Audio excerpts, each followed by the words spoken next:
Alrighty, hello and welcome to How to Beat Your Kids at Board Games. I'm John. And I'm Dan. And today we are bringing to you a very special episode on a game called Pandemic.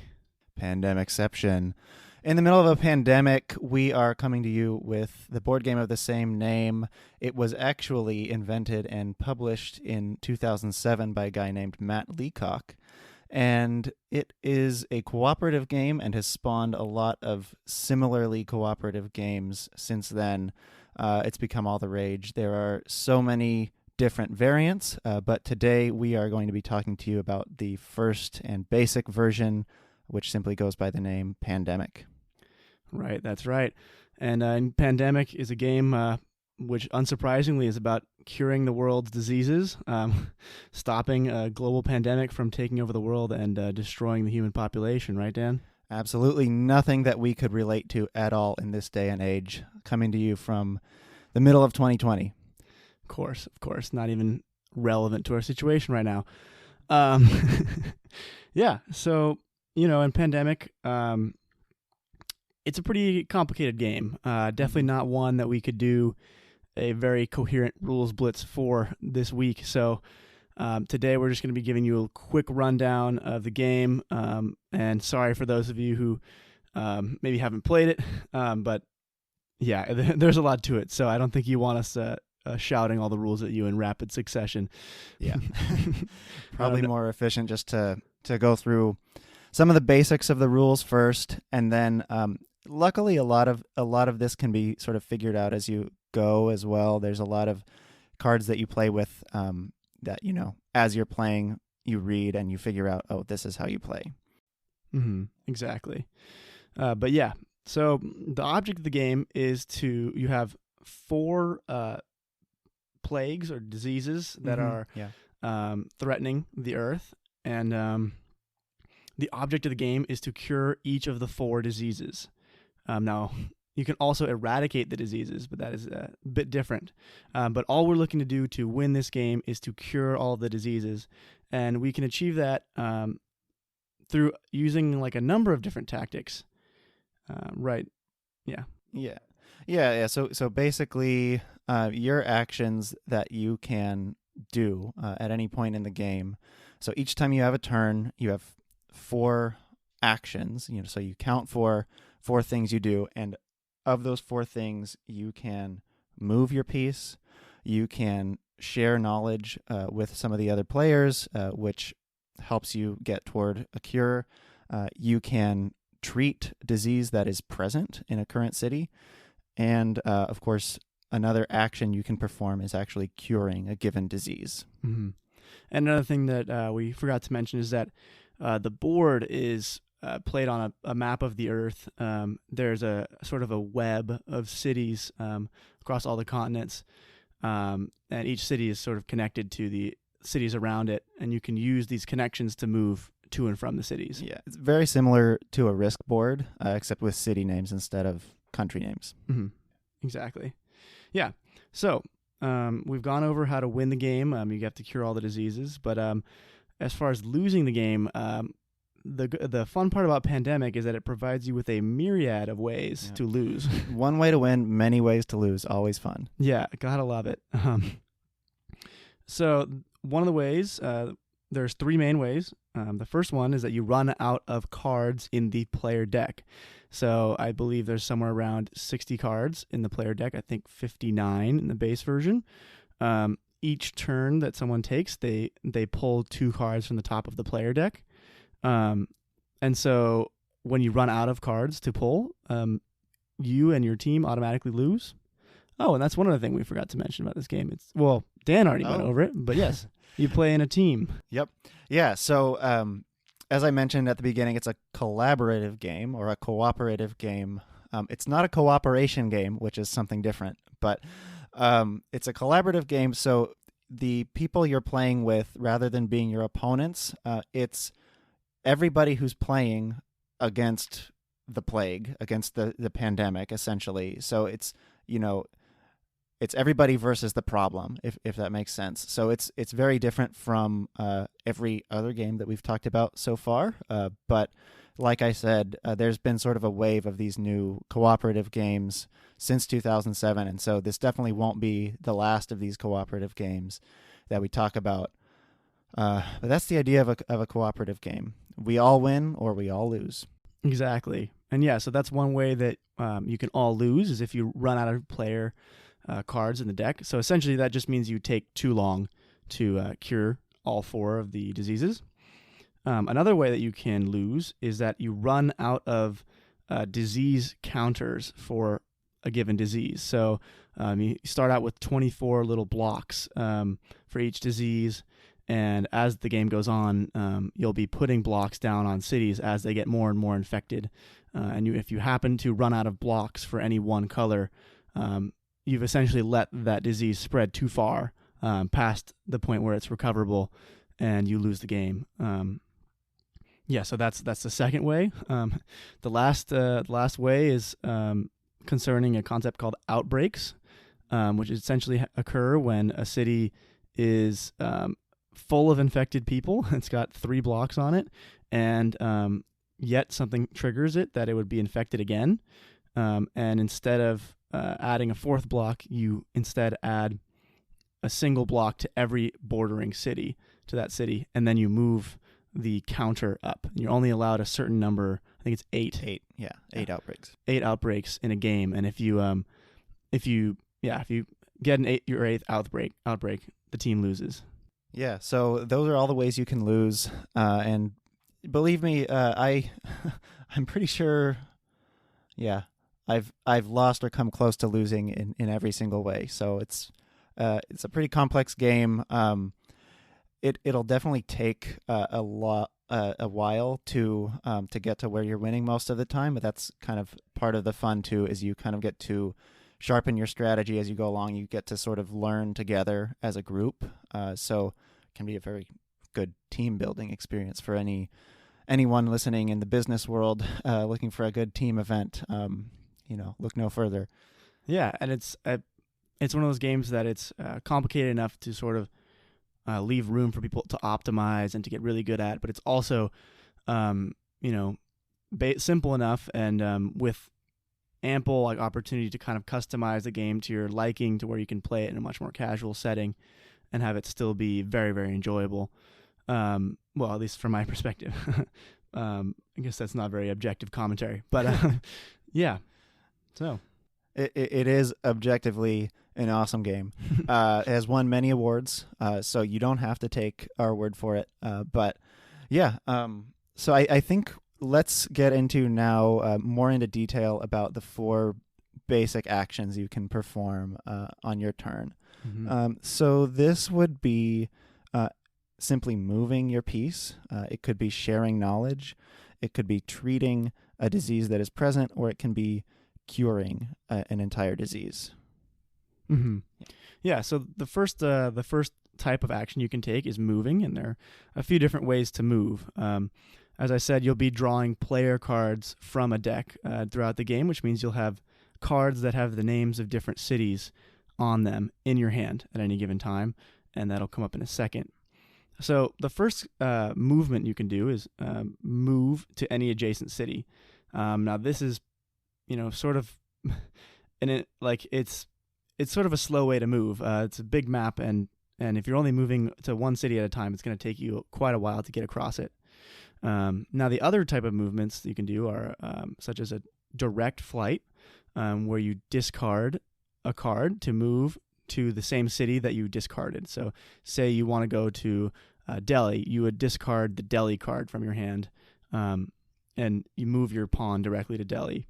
Now a charter flight, sort of similar, except you discard the card that matches whatever city you're on, and then you get to move anywhere. So that's very powerful. Mm-hmm. And the last one is a shuttle flight, where you can move from any research station to another research station. And research stations you'll be putting up as you go. It's something that you can do as a character too. So, yeah. Yeah. So I mean, I think that it's important to go through the mechanics of the movements, because we will be talking more in detail later about sort of maximizing the efficiency of your movements. It's a huge part of the game, but important to get the basics. Let's talk about sharing knowledge. So when you share knowledge with another player, I mean that sounds kind of like a nebulous term, but what you're really doing is you're trading cards with another player, and in order to cure a given disease, you need a certain number of cards, sometimes 5, sometimes 4, and so a way to get there faster is, if I have 2 red cards and 3 black cards, and you have also like 2 black cards, we might want to trade so that I can get, toward curing the black disease faster. The diseases have 4 colors: red, yellow, blue, and black. So, I mean, essentially the way you share knowledge is you stand both in the same city. So if 2 pawns are in the same city and one of them has that same city card, you can transfer that card from one player to another. So this can also be an important way to get a cure. And we have it listed here in the opposite order, but I think that makes sense to go right into curing. As Dan mentioned, you'll need either 5 or 4 cards of the same color to cure a disease. You'll also need to be at a research station to cure a disease. Now, curing comes with the benefit of course, yes, that you can only win the game by curing all the diseases. But it also comes with the benefit that later when you go to treat the disease, which we'll cover next, you'll be much more efficient at doing so once you have the cure. And I would say, the last thing is that curing takes up one of your actions, just like any other thing. Right. So basically you've got 5 cards. You want to cure the red disease, so you cash in your 5 red cards, and that disease is now cured with, other implications as well.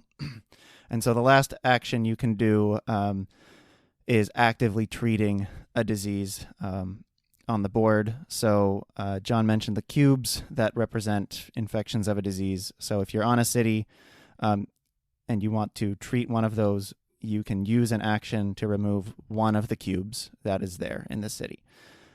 Now, after you have cured a disease, you can actually use one action and remove all of the cubes that are on that city. So up to 3 cubes can be on a given city. So instead of using 3 to take them all out, you can just use 1 after you've cured the disease.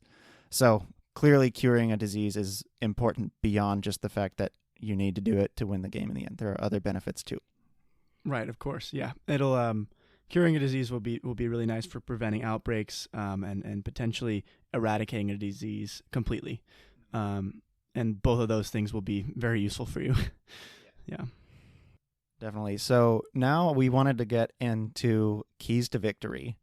And the first thing we want to go over, and it probably seems self-explanatory given that this is called a collaborative game, but the first key to victory is collaborate, cooperate, and I think more specifically, converse. So communicate. A lot of C words here, but so you need to talk, because if you don't talk with your other players, you will have less of an idea of what is going on and who can do what cards everybody has, and as we will see, this game is a very fast-paced game, and you have to be very efficient with everything that you do, or else you risk losing. And so if you don't communicate, you don't share all of the information that you have, you really run the risk of playing too slow or getting behind on outbreaks. And, there's nothing worse than losing the game and going back and realizing, oh, you did have that card I needed, and we could have shared and we could have cured the disease, but we just didn't talk. It's kind of like in baseball when, the ball's up in the air and either player can catch the ball, but nobody calls it. Same idea. You got to communicate. Yeah. And I would say, if you're not going to communicate and talk and, I think you're not going to be enjoying the game to the fullest. I think the nature of the game is such that you want to be having fun with all the people around you. And the best way to do that is to sort of strategize and talk with them. Now, I think one thing also with sort of communication is that They recommend that you play first by revealing all the cards in your hand to everyone that you play with to sort of ease the communication. But it's not really recommended to play like that after your first game playing. And that's because, when everyone knows exactly what cards you have in your hand, then essentially you can have one or two players that can dominate and sort of tell everyone else what to do. And at that point, it's not really cooperative at all. It's just one person playing. And it's also not super fun for the people who aren't really making the decisions for their own players because, these other one or two people have co-opted the game. So yeah, just something to keep in mind. Helpful definitely to see the cards first, to get an idea of how they work. But then afterwards, you're not supposed to show the cards. So you have to really kind of take that extra step and communicate in order to know what everybody has. Yeah, and it'll just help keep everyone engaged too, which is pretty nice when a game does that. Yeah. So the next thing I think we want to talk about are character roles. Now, every time you play the game, you'll be randomly dealt a character card or a role card, which will give your player the unique ability to do different things that they couldn't normally. For example, the dispatcher can move other people's pawns as if they were his own. So the thing is that these roles are very powerful. Some of the ways to move around the board specifically or to share knowledge can be very inefficient. You have to, when you want to move to a specific city, you have to discard a card. When you want to share knowledge with someone, you have to meet up with that person in that city. Now, what roles do is that they let you sort of sidestep these requirements and make things flow much smoother if you use them to their fullest. So that's why we recommend really leaning into your roles hard, and just sort of allowing the game to sort of like play the game. Maybe I'm messing this up, but specialize. Yeah, specialize. Division of labor. Adam Smith would love this, but for those of you, I'm an econ nerd, but father of economics anyway. So everybody has different skills in the game, and in this game, like those skills are explicitly spelled out, and each is key to victory in its own way. And so, if you have a certain ability and you don't use it because you don't like to play that playing style, well, you might be costing your team the game because maybe you're the only person who can do that effectively. And if that was for example, like the medic is very, very good at treating disease. So if the medic just decides, I don't really want to treat disease, I'm more of a builder, I like to build research stations, then you're not going to do well because you sort of like it's just going to get out of hand. You're not going to be able to compensate for that. I think I'm beating a dead horse here. Maybe we can move on. Yeah, exactly. I mean, I think just remember, like, sometimes it's okay if you're the medic and you're good at curing things or treating things, then it's totally okay to just go around treating things and sort of letting your teammates handle what they do best. So yeah, don't be afraid to just commit to your role completely. It's going to help you in the long run.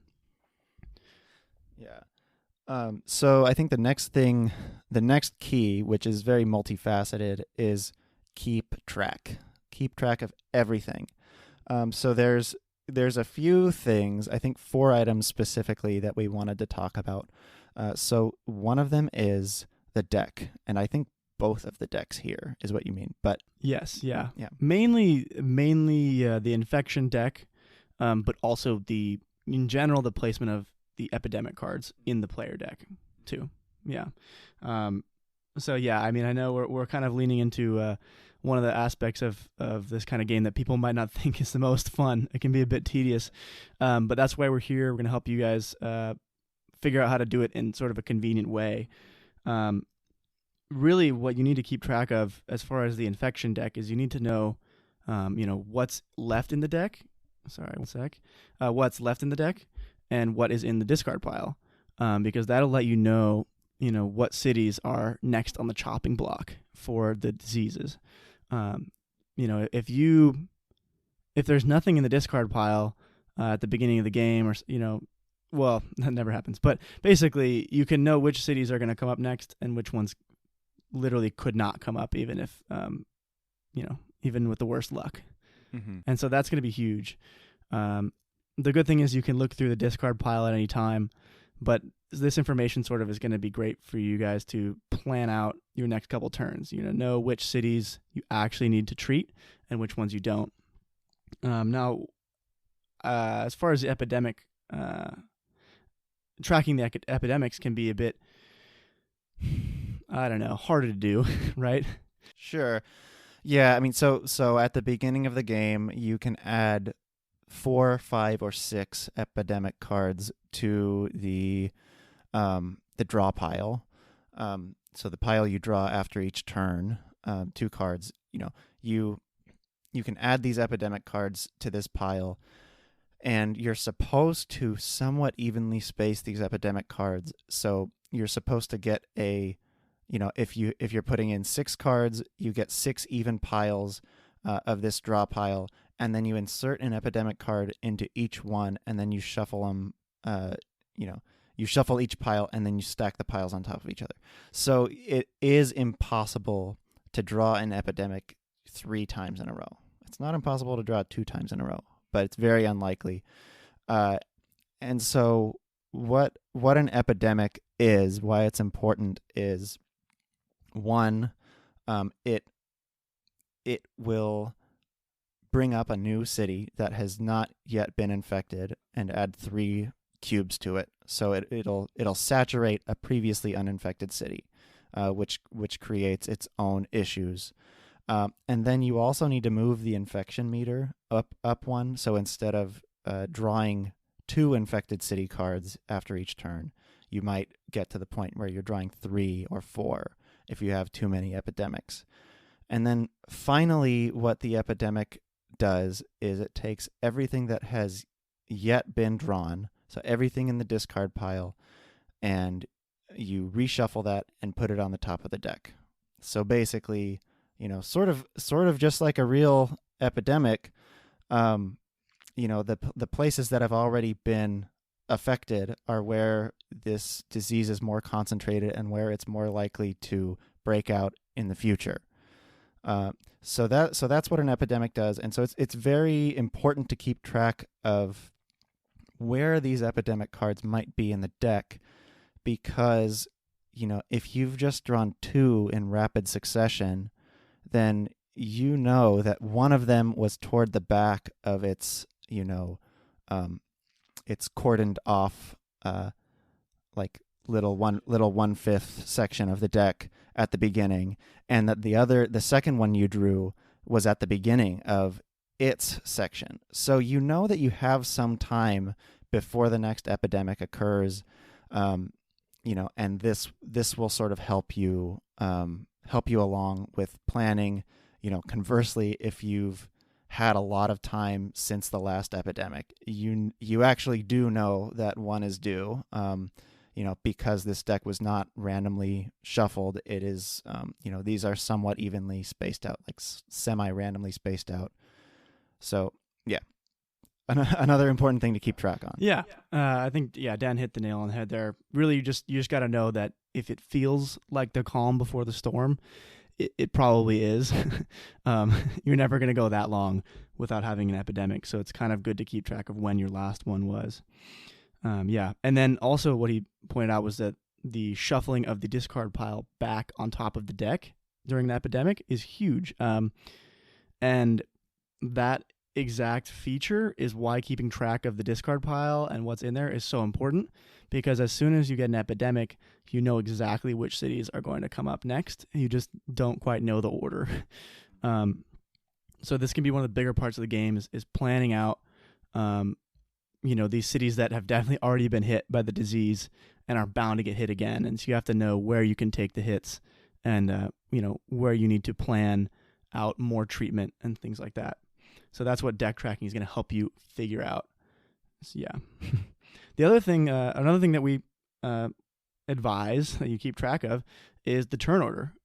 This is pretty simple, like sort of like deceptively simple, but really, when you're playing a 4-player game of Pandemic, sometimes it takes an awfully long time for it to roll back around to your turn, especially towards the end of the game. So, for example, if you have a cure, if you know that you're going to be lining up a cure on your next turn, but, that disease is already heading towards an outbreak as we speak, sometimes you still have to go around putting those fires out, even though you'll cure the disease on your next turn, just because there's so much time before you'll actually be able to cure the thing. So sometimes, like when you're choosing between, which players to share knowledge with and things like that, you may want to even prioritize, all other things being equal, you want to share knowledge with the person who will come up first and can actually cure the disease sooner than someone who could cure it, 2 turns down the line. So that's like I think it's somewhat marginal because it's not going to come up every game that you really have those choices to make, but right. Yeah. It's also an easy thing to forget. So, you should always keep it at the back of your mind. So when you are deciding on things like cures and, things like when could a potential outbreak occur, maybe that there are certain cards near the top of the pile, and so you're thinking about like how many players will play before that city is probably drawn, and so will I have enough time to do what I need to do in that city before it is drawn, or will it be drawn within the next 2 players and I won't get a chance. Yeah, it'll sort of combos nicely with tracking the discard pile, because say you had an epidemic and you shuffled in, 6 cards on top of the deck, and you're playing with 4 people, then that all those cards are sort of guaranteed to be drawn by the time you get back around to your turn, because,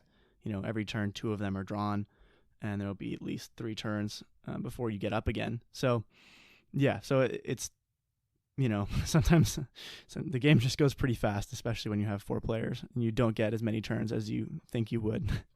Yeah, which means it's that much more important to be strategic and efficient in the actions that you do perform on your turn. Mm-hmm. So, that leads in nicely to the next thing to keep track of, and that is turns in the game. So turns left in the game specifically, and so there isn't technically, we're on turn 6. That's not exactly how the game works, but there are effectively turns because, the discard pile is only so big. Sorry, the draw pile is only so big, and once that draw pile is out, you're done. You've lost. So if you know how many players, like let's say you have 5 players and there are 10 cards left in the discard, I keep saying that, in the draw pile, there are 2 turns left in the game. So this 2 turns left in the game is what sort of all of our sources say is like a magic number, where like, if you weren't super coordinating and, really planning out every move and very sort of intentional and purposeful, like now is the time where you sort of need to figure everything out. It almost turns into a game of chess where you have to be able to see those moves ahead. Like after I do this, what will the next person do? How can they get us closer to our goal? Like, you think about like what 2 or 3 things do we need to like cure this disease, and how specifically can we get them? So you can almost outline a, you can almost write an outline for how the rest of the game is going to go. And of course there's going to be still chance, but I mean, that's the mentality you should have, is plan. And of course you should always be planning, but when you hit that 2 turn mark, kick it into overdrive. And I think I'm sure you maybe have some stuff to add on this, John, and then I wanted to say one more thing about something different. Yeah, well, I mean, one thing I just want to clarify, I think it can be kind of confusing to think about like turns versus rounds. I would like mostly, I consider like one person playing their turn to be a turn. That's a good point. But I think Dan was saying, that 10 cards left in the deck is more akin to there being 2 rounds left. So like everyone gets to play a turn. If you're playing with 4 players, not everyone will get to play 2 turns if there's only 10 cards left in the deck. So I just want to clarify that real quick. Yep. Another thing is that, the thing is that when you get to the very end of the game like that, like Dan was describing, it actually should be a bit easier to plan out. There should be less uncertainty because you probably know what's on top of the deck, of the infection deck, and you definitely know what's left in the player deck, like the draw pile. So you can definitely figure it out. If there's 10 cards left and there's an epidemic in there, that's like 1 card you've already accounted for. If you really wanted to, you can go through the discard pile and sort of look through what you've, what cities you've already picked up. But yeah, so it's like it gives you an opportunity to actually put that tracking to use for sure, and actually be very precise with it too, so that you can have a better plan. Yeah, absolutely. So the other thing I wanted to say on tracking turns is a decent benchmark to have for whether the game is going well or not is you want to try to get that first cure within the first 3 rounds of the game. So if you're able to do that, you're looking pretty good. I think we played a couple games today, John. I think we got it on turn 2 both times, maybe. But if you don't have that cure by round 3, number one, you got to pick it up. You got to start talking more. I mean, that's probably a big reason. And maybe you kick it into that planning mode. Because you realize you're behind the 8 ball essentially. If this is happening, it's going by too fast, and you're behind where you're supposed to be. Yeah, you'll definitely need to pull some more weight than you were before. Yep. Yeah. And then I think last, and this is maybe the most elementary of what to track, but who has what? Exactly. Like this is what you're mainly cooperating on, is making sure everyone knows what colors you have in your hand. Maybe you don't specifically need everyone to know what cities you have, but at least the colors. People want to know. It can be good to know like who has event cards.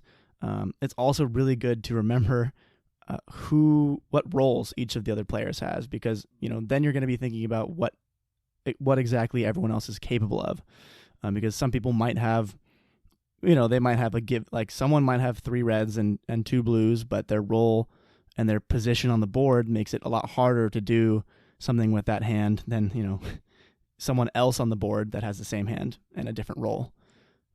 Yeah, and I think this comes back to tracking the player order too, because if you're like, well, I can share with this person because the dispatcher can just move me, but it turns out you move before the dispatcher and the dispatcher already moved. So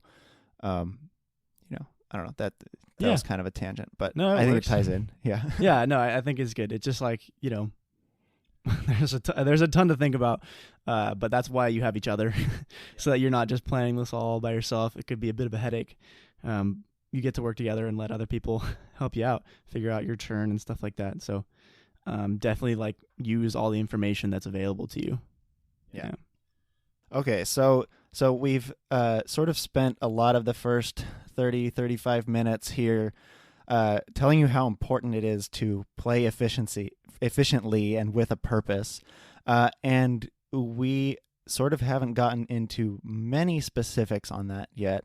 So now we're going to dive a little deeper into what that means, what it means to play efficiently. And, I think the most important thing here, probably the most important thing here is movement. So as you mentioned at the beginning, John, you can drive, which, I like to think of as walking because it's so slow. Just moving from city to city, one by one. You can direct flight by discarding a card. You can charter flight by, discarding a card in the same city, which is a little bit nicer because you can go anywhere on the board. And then you can shuttle from research station to research station. And so when we talk about movement and moving efficiently, what you really need to do is minimize the amount you have to walk. So, I mean, this is building research centers. I think they're technically called research centers, but we'll use them interchangeably. Because this having a good network of research stations means you can get wherever you want on the board, wherever you're needed, probably within about a turn, if it's absolutely necessary.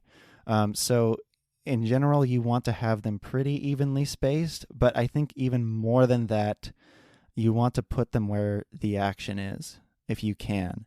And I'd say that second point is probably more important. And so you shouldn't worry about like placing a research station that's 2 squares away from another research station, because number one, like the game moves too fast sometimes to even get all of them built. Mm-hmm.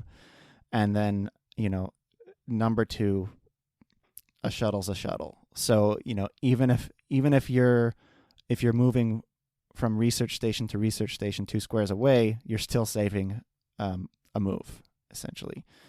So that's kind of what when it comes to research stations. Anything to add there, John? Yeah, I would just say, like like you're saying, it could be definitely it's sort of like a feels bad moment when you have to like put a research station near another one, but sometimes it's just the right move.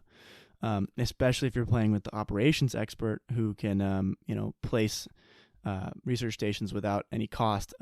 It's sort of there's no real penalty to playing super liberally with your research stations.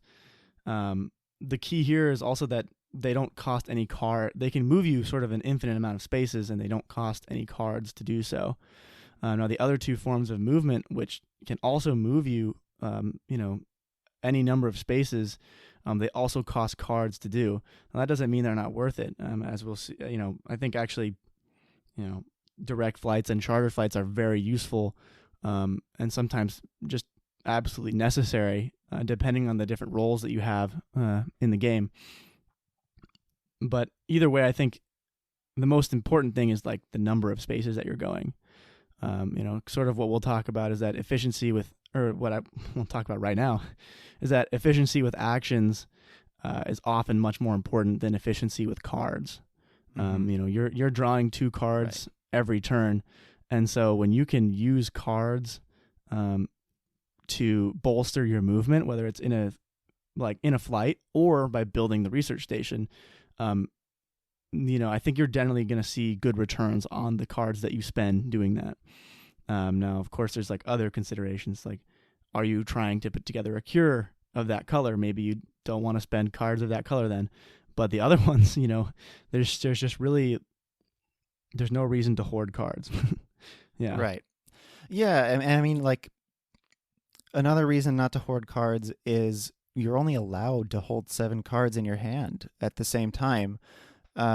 So that's about 3 turns worth of cards. You start out with 2 cards. So if you don't use any, you'll probably be ready to discard in 3 turns anyway, and you may or may not have enough for a cure. And so it's really important to get to where the action is. Especially if you don't have somebody like an operations expert on your team who's just able to build research stations. If you're just all starting out from Atlanta and all you can do is drive, and nobody sort of takes the initiative to fly somewhere and like take one for the team and build a research station, then you really are going to get nowhere. It's it's a calculus, to be sure, but I've found that beginning players tend to hold on to their cards too long, and you should really only hold on to your cards if you have sort of a line of sight to a cure. Or you have 4 cards, and maybe you don't have anyone to trade with, but you have 4 reds and you think you'll draw one soon, so you don't want to get rid of them, that kind of thing. Yeah. I think we've gotten the gist down for sure, is that you definitely don't want to be afraid to spend cards to save time. Most of the time that's definitely what you're doing. Don't think of it in terms of, I might not be able to put this cure together, because as we'll explain, lining up cures is sort of a whole other concept in its own right. And actually, we can move on to that right now, I would say, unless you have anything else to add.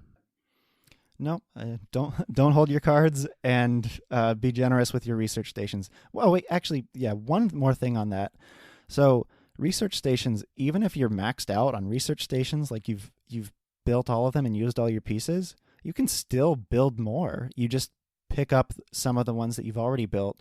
So if you're late in the game, and let's say you've eradicated a disease and you won't need to go there anymore, you definitely shouldn't be afraid to build another one and take one off of the one that you eradicated, or even one that's not eradicated but is not really a problem anymore. Again, what's on top of the deck and what's coming out. Optimize, and again, building the cost to build a research station is almost always outweighed by the benefit of having mobility to that point on the board. I would say that's a pretty good rule of thumb to go by. Yeah. And that's if it's a good spot to put one. Like you said, it's in the action. Another thing sort of in favor of putting a research station on a given place is that it has a lot of connections. So like, if, something like, I think Istanbul has the most connections to any different cities. Great place for a research station because you can get almost anywhere in one or two movements. Yeah, definitely good use there. And I think like it's just interesting to think that research stations are so good that taking off your least useful research station to put in a new one is still like definitely worth the card if it's in the right place. Yeah, absolutely. Okay, yeah, so I think that's it for that. But yeah, let's move on to cures. Yes. Yeah. So I think one thing, like sort of a rule of thumb that is quite helpful, is just to think of the fact that you need 5 cards to cure. So you're not even close to curing a disease unless you have at least 3 of the same color in your hand. I think a lot of people would probably, when they first start especially, they might jump to trying to say everyone has at least 1 red card and then someone has 2 red cards, and you try to go pool all your red cards and put together a cure. But that's just honestly a huge waste of actions. So, I think a good like thing to think about is that sharing knowledge, trading cards, in the base form, like unless you're the researcher or something, it changes. But in general, sharing knowledge is a pretty inefficient thing to do. Because you have to move to the right city and then spend an action. Like it's just an action sink for sure. So, yeah, I don't know. I think like just in general, I don't even think about lining up cures really until someone has 3 cards of the same color. I mean, you're drawing 2 cards from the player deck every turn, which really realistically gives you a decent chance of drawing the color that you need, just from sitting and waiting. So right. Yeah, definitely. I mean, there's nothing more embarrassing than, using a bunch of actions to get to the same place and share a card, with your companion to get you from 2 to 3 red cards, and then the next turn, they draw 2 red cards and they have 3 as well. Yeah. And they would have had 4 if you hadn't traded with them, which is, something that is, I think, pretty common given that every player is drawing 2 cards a game. So like you said, don't think about it unless you're really close, because moving to the same place and sharing is very costly, so unless you some roles like the dispatcher and the researcher can be helpful with reducing the cost of sharing, but I think it's still a good rule of thumb. Mm-hmm. It's another thing where turn order is going to come into play, because, if you say you and your buddy both have 3 red cards, or maybe one of you has 4, and but one of you just went and the other's going now, you kind of have to realize that what am I trying to say here? Basically, that just like the odds that someone will draw a red card is pretty big, and so that like you don't necessarily have to force shares if you're like super far away from each other or something like that, because often they'll come up on their own pretty easily. Yeah, definitely. And I mean, granted, like toward the end of the game, like if maybe if you have a good idea of how many cards have been drawn and what's left in the deck, and you know that like sharing is maybe the only possible way you get to this cure, then absolutely you do whatever it takes. But don't jump to it prematurely. For sure. Yeah. And the next step after curing, once you do manage to line it up, is eradication. And so eradication is one of the more controversial things, I think, for people in this game. The most common thing I've heard about eradication is that people just mistake it as being the purpose of the game. Mm-hmm. But guilty. Yeah, exactly. You do not need to eradicate anything. All you need to do is cure. But eradicating, happens when you cure a disease and then remove all of the cubes from its all of that cube from the board. It can be very useful because from then on, that disease will not spread at all. Pretty nice to have, I would say, but does come at the hefty cost of sort of spending actions to do something that you don't necessarily need to do to win. Right. Yeah. So, I mean, really, the two things I think about when I consider whether to try to eradicate the disease is how much is it going to cost me, and how, I guess I think about how much is it going to benefit me as well. Although I think the cost is much more salient in my mind. I don't know if you agree or disagree, but I mean, a good rule of thumb I think I've seen is, if you're going to be able to do it within the next turn or two, and it's early in the game, then you're probably pretty safe to do it. And, it might because essentially you have all of these turns that are going to happen and all of these draws, where every card you draw for this eradicated disease is essentially a blank, and it doesn't do anything to harm you. So that can be very valuable. But if you're using like 3 or 4 turns to eradicate this disease, well, first of all, usually that's a good chunk of the game, 3 or 4 turns. I with 60 cards, depending on how many people you're playing with, that's anywhere between like 12 to 15 turns, more if you're playing with 2 or 3 people. But gotcha, okay. But I mean, it's a good chunk of the game. So if it's going to take more than a turn or two, do you mean rounds? A round or two? I keep saying that. No worries. A round or two. Yeah. Gotcha. Yeah. No worries. And now that I'm thinking about it, that's a long I might even time. say 2 rounds is a lot. Yeah.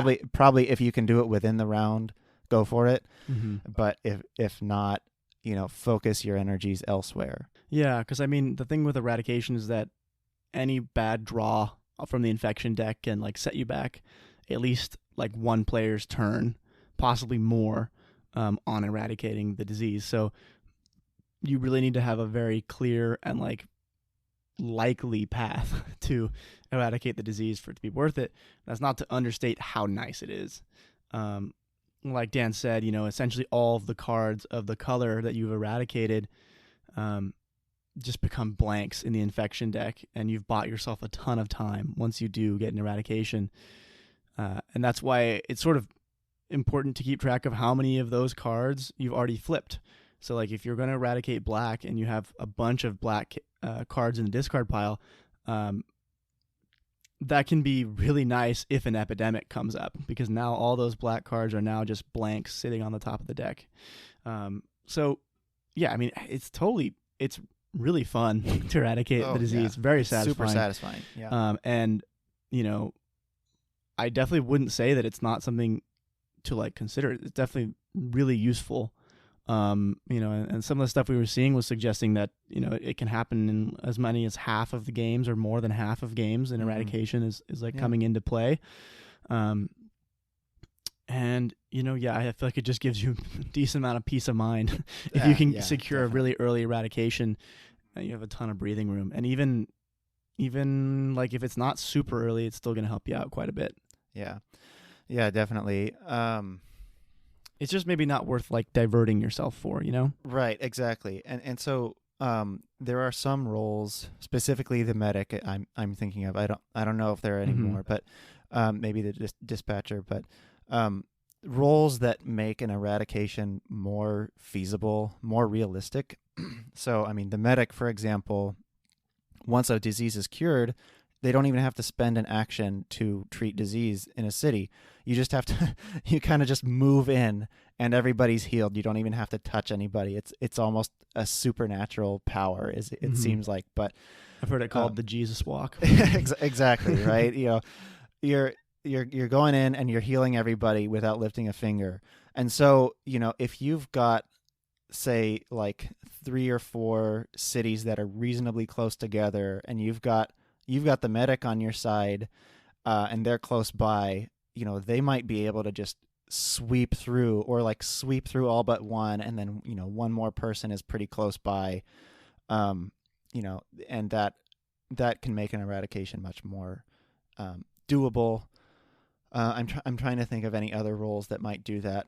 But I think there are more in the expansions. Yeah, I know definitely. especially that, if you have the medic plus dispatcher combo, it's even easier because not only can the medic move around doing this, but the dispatcher can also do that for the medic. So, yeah, if you see that combination come up, I would heavily consider aiming to eradicate at least one disease. Yeah. Yeah. Okay. So, yeah, but just another caution to, remember that eradicating diseases is not the object of the game. Curing diseases is. So, if you can do it, great. If not, that's okay. You can move on. Okay, so let's talk about outbreaks and how to best manage them and how scary they can be. Right. Outbreaks can be quite terrifying, especially the dreaded chain outbreak can be definitely one of the things you want to avoid in this game. It's why it makes sense to really focus on curing or treating the cities that have 3 cubes way more heavily than the cities that only have 2 cubes. I think I remember reading a rule of thumb somewhere that says 2 + 2 is less than 3, saying that if you have 2 cities with 2 blocks, that's much less threatening than 1 city with 3 blocks because, like that 1 city can have an outbreak, and not only does it put you closer to directly losing the game, but it also puts many more cubes into play. So you can lose off of outbreaks, but you can also lose because you run out of cubes because of all the different outbreaks that like chain outbreaks, things like that. So really avoiding them is going to be huge, and it really has to do with keying in and targeting those 3 square cities. Now, this is yet another time when deck tracking is going to come to the rescue. For example, one thing that I know is pretty common is to sort of stack the cubes of a 3 cube city if that card, that city's infection card, is still in the deck. So you kind of know that city might be having an outbreak soon just through the infection deck. Yeah, that's one way to keep track of it. Basically, if you know the cards in the discard pile, you can leave the 3 cubes in a flat, like leave them next to each other, and maybe you don't need to focus on treating that as much. But if the cubes are in a pyramid, that means that card is still in the deck and could go off at any minute, and you really need to prioritize that. Yeah. Right. Yeah, and I think it's an important corollary to what you've said is, getting a city from 3 to 2 is much more important than getting a city from 2 to 1 or 1 to 0. So if you are, again, with planning your moves and being efficient, if you have the opportunity to get a city from 3 to 2, you don't necessarily want to get it from 2 to 1 as well, especially if there's something else you can do worthwhile on that turn. Like maybe you get to a research station and poise yourself to to go to where the other action is on the next turn, or maybe you set yourself up to trade with a player where you couldn't if you stayed in the city and treat it again. That's not to say that it's bad to treat a disease. In fact, if you have nothing better to do, it's very good, especially if you're running low on cubes, which we've experienced a little bit today. But if you run out of cubes, you're gone. You're dead. So I mean, you've lost the game. So it's a little more important if you're running low on cubes, but if you don't have that constraint, you really shouldn't care as much about continuing to treat after you've eliminated the potential of an outbreak in that city. Mm-hmm.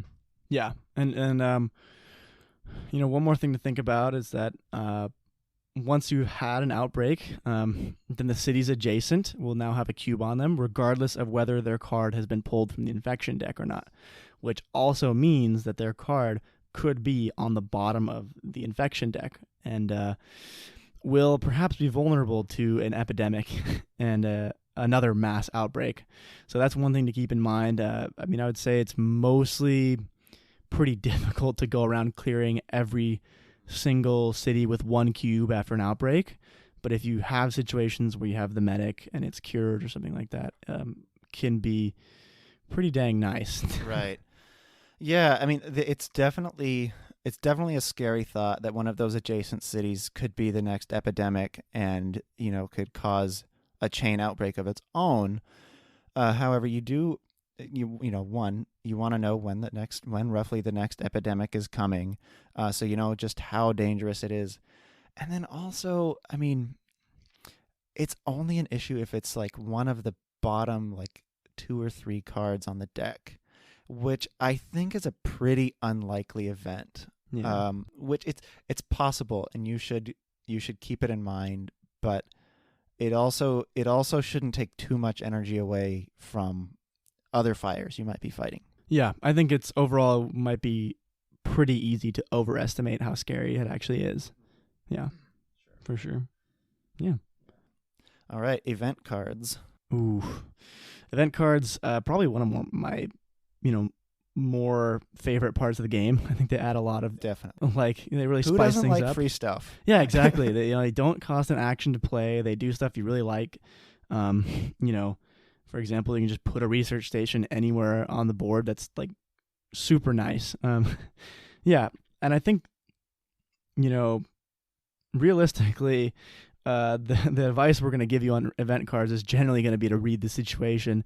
It's sort of like I know we've definitely come to this point in past podcasts where we kind of just go, well, we've given you the tools to know when things are useful. Use them. Right. It's sort of similar here. You'll know when a research station could be very useful, and it's you can think about it when you're planning out your turns. Sort of where outbreaks are going to be, whatever, how to use this event to its fullest is going to be based on your plan for the next few turns. Now, one thing that I would like to say about events is that, especially the events that interact with the infection deck, are going to be very, very useful when you've been tracking the infection deck. For example, One Quiet Night, if you've just had an epidemic and you have several cities that just got stacked on top that you can cure in the next turn or two, but that are just ripe for an outbreak, One Quiet Night's going to be pretty useful to you. Even more useful, I think, at times is the forecast card, because it can be it's same difference, but still lets you interact with the infection deck right when you know what's on top, and you can really use it to the fullest when you know already what to expect. Right. Yeah, I mean, very useful. I mean, you should, since you've been tracking, you know roughly what's on top of the deck and when it might be a good idea for a quiet night, or if you need more information and need to use a forecast. But yeah, it's just like city cards and not wanting to hoard your cards.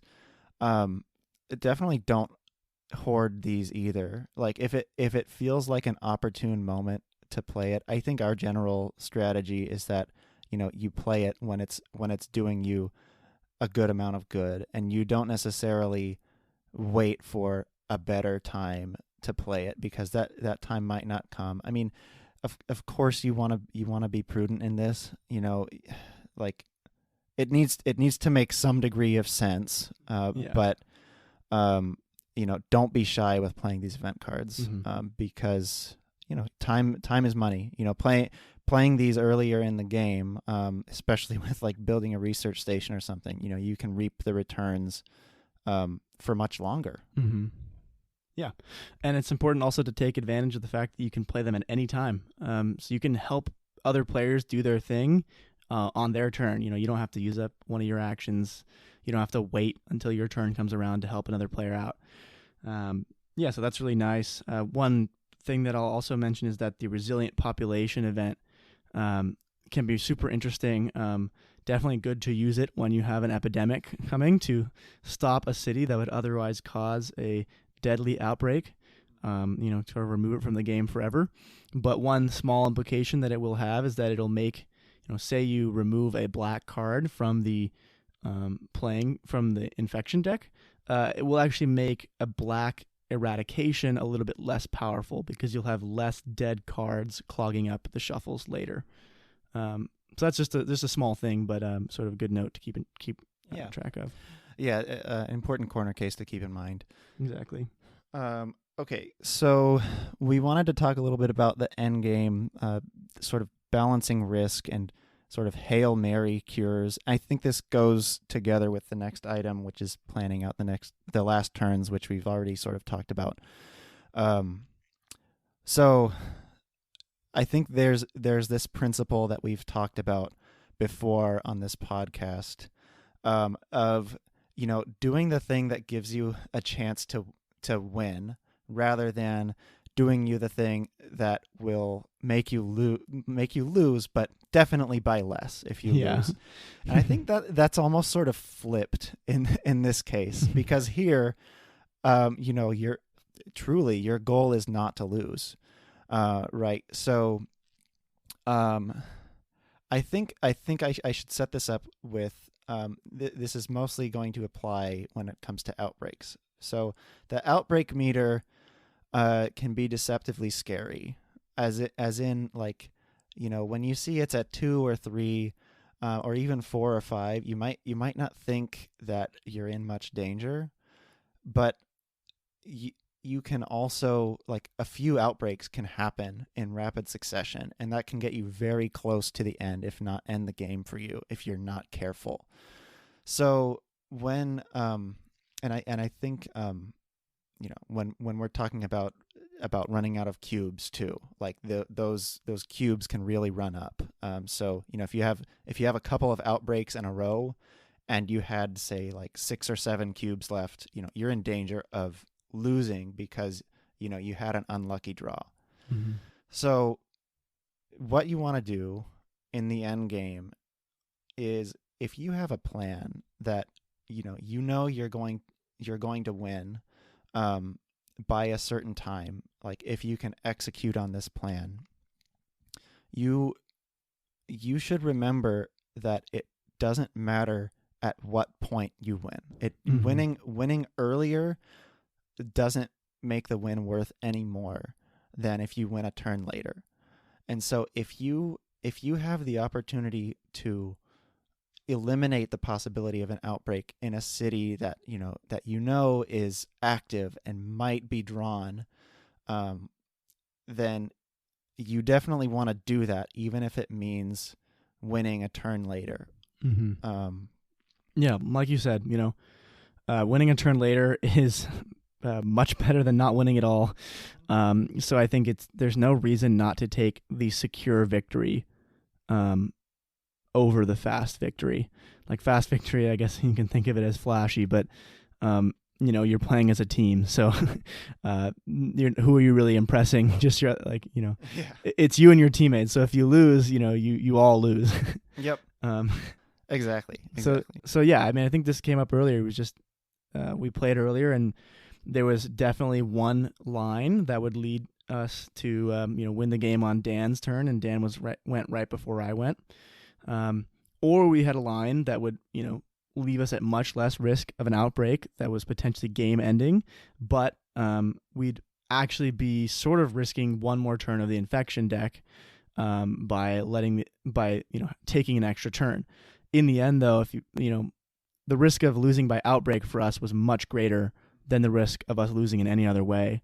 So this sort of risk minimization helped us secure a much more obvious, much more I just said secured, but it's a secure win as opposed to a maybe win. Right. That was sort of a Hail Mary. Definitely.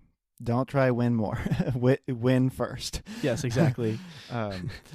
So I think we wanted to a few more things we wanted to get to. Short things is what's different when you play with different numbers of people. What should you be focusing on with 3 people versus with 5 or 6 people? And then we wanted to touch a little bit on the expansions, which, by the way, we do not know a lot about. Yeah. But first let's talk about the different numbers of players and what you should be looking for.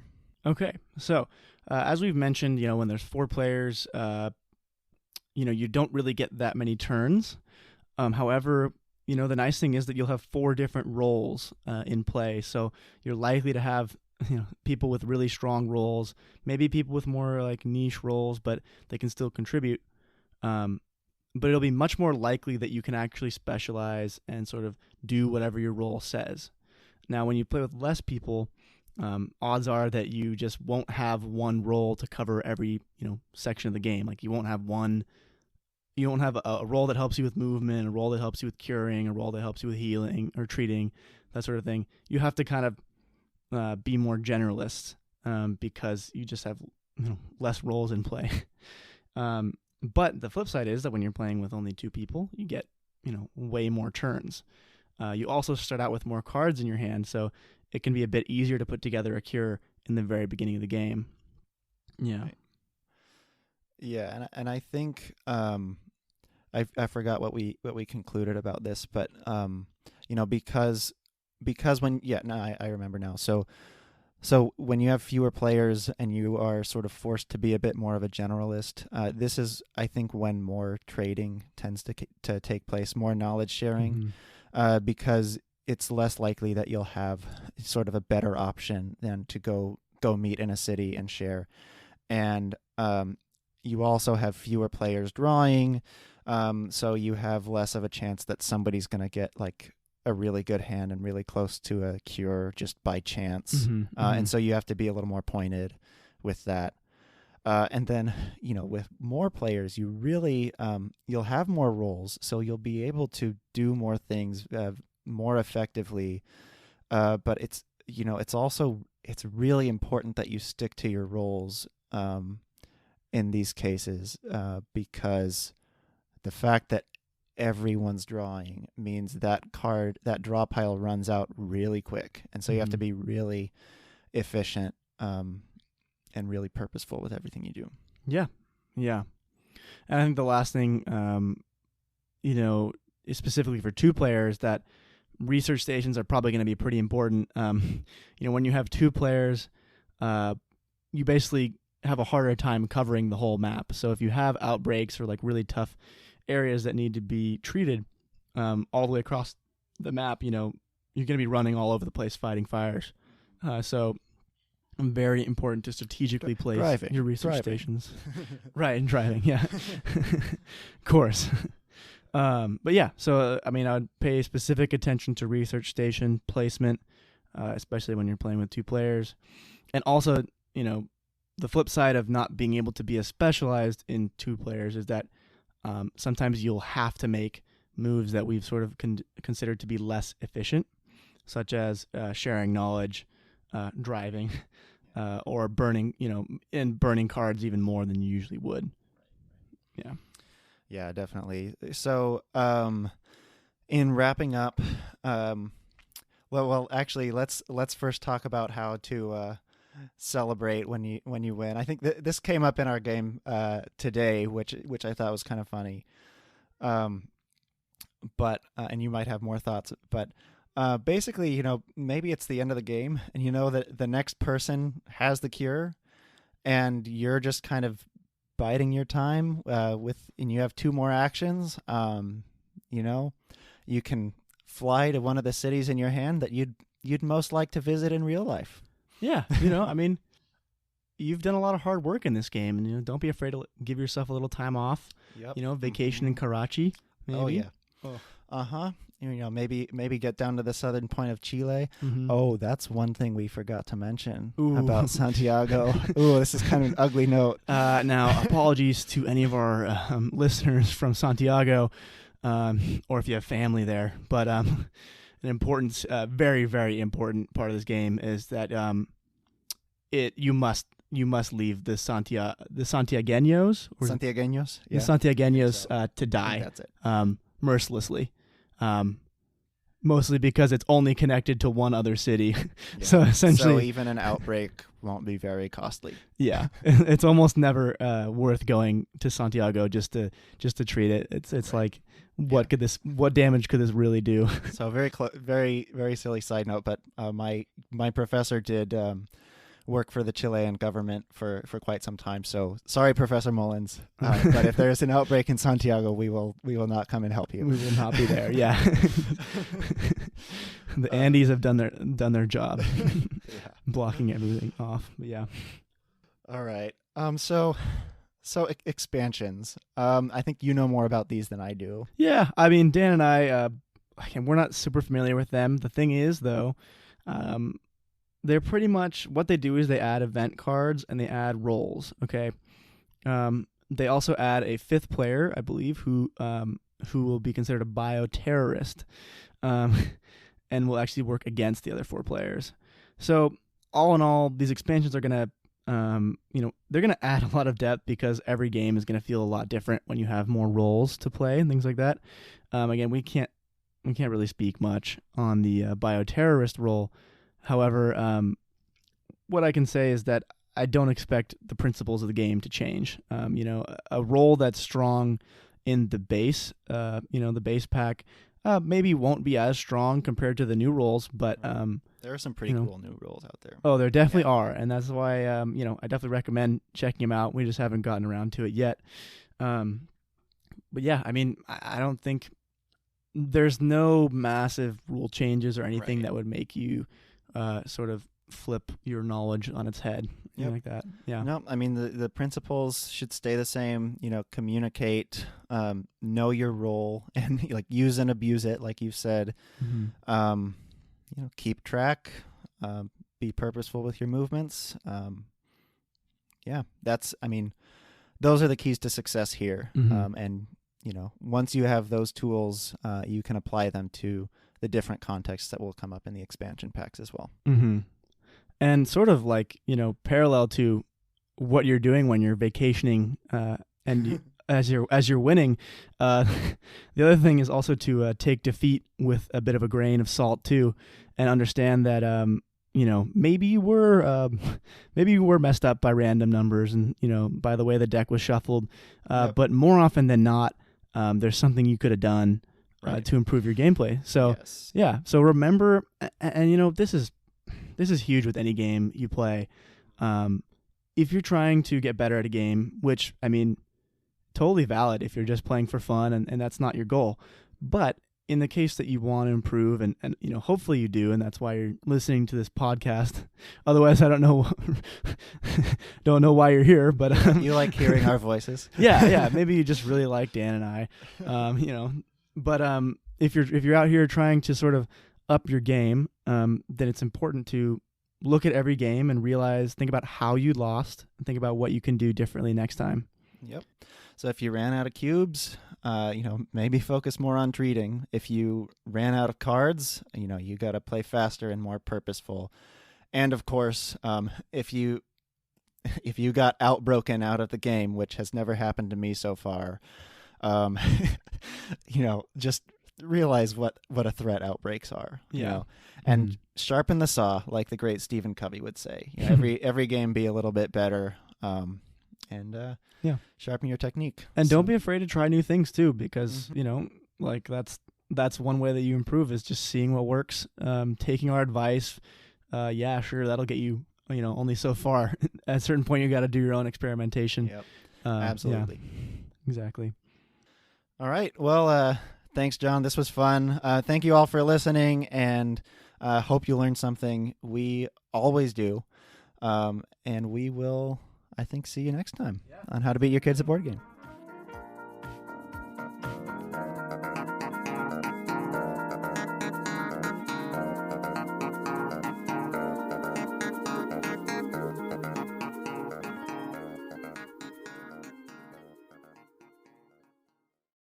Thank you for listening to this episode of How to Beat Your Kids at Board Games. We hope you enjoyed it and that you learned something, because we always do. If you like our show, please tell your friends, and be sure to rate or review us wherever you get your podcasts. Find us on Facebook, Twitter, and Instagram by typing our acronym HTBYKABG in the search bar. Again, that's HTBYKABG. If you have questions, comments, feedback, or suggestions for games you'd like us to cover, we'd love to hear from you. Please email us at htbykabg@gmail.com or message us on social media. Thanks again for listening, and we'll see you next time.